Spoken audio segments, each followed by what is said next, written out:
A lot of people ask, how do you organize your life when you have so much to do in so little time? It seems to be chaotic, and the phone is ringing, and people are calling, and unexpected emergencies crop up, and things that you expected to happen don't happen, and things that do happen take much longer than you thought and cost much more, and so on. Well, I say, join the human race.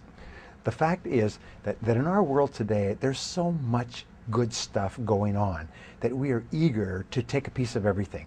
We're constantly raising our hand, if you like, and say, I'll do that, and I'll do this, I'll get into that, and I'll add that to my schedule, and so on. So as I mentioned earlier, the starting point of getting your life under control is to sit down and think about two things. Who you really are, which means what are your natural talents and abilities? What do you enjoy? What do you like doing?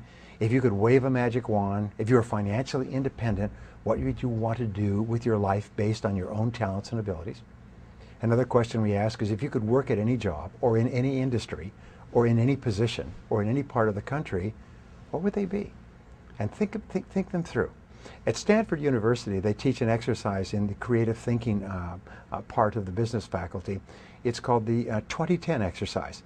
And that's, imagine that you have $20 million cash in the bank, just for fun, an inheritance, you won a lottery, but simultaneously you have an incurable illness and you only have 10 years left to live.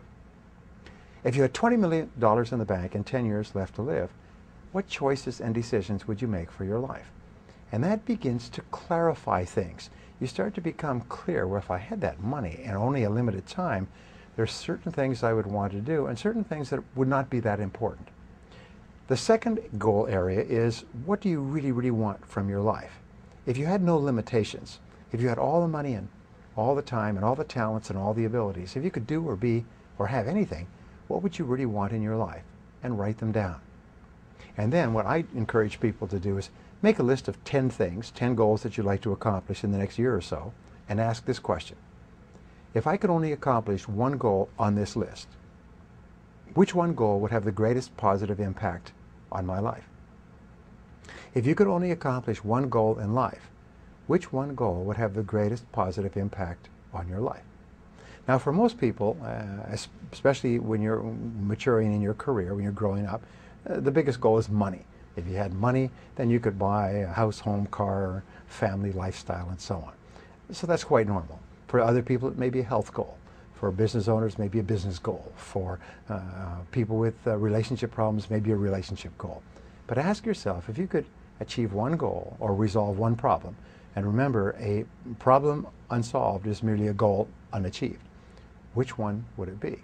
And write that down and make that the major definite purpose of your life. Make it the central organizing principle of your life. Now, Wolfgang von Goethe had a wonderful observation about life. He basically said that everything counts. Everything that we do helps or hurts. Everything adds up or takes away.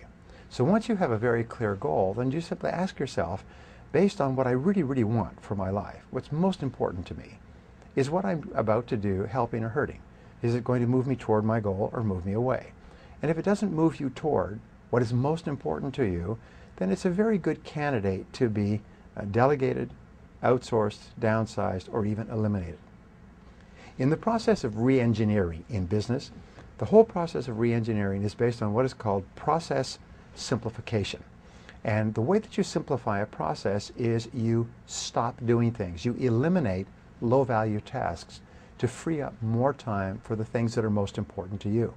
You keep going through your life and saying, what are the things that I could get rid of, that I could stop doing altogether, that I could delegate to someone else, or that I could combine and do all together?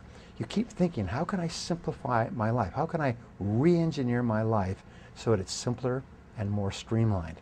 And then you concentrate more and more time doing fewer and fewer things, which give you greater and greater results, financial and satisfaction, emotional, in your life.